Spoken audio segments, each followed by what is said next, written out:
this TSI VW Touran. It's a dual charge.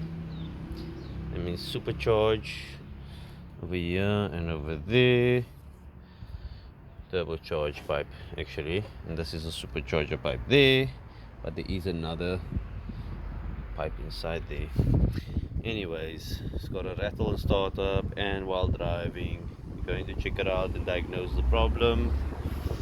I think this is a 2011, all the same, Golf 6, same like the Golf 6. We just want to hear what kind of noise we're dealing with, and if we have any engine codes.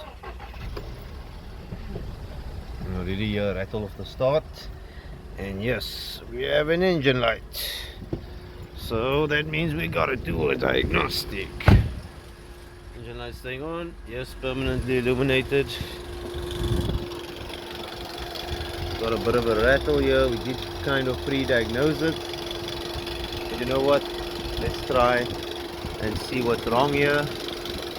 Take it from there. Yeah, sounds like it's running from a timing chain, but you know what, best way to diagnose is to make a start at a certain point and work from there. That's the way you should diagnose.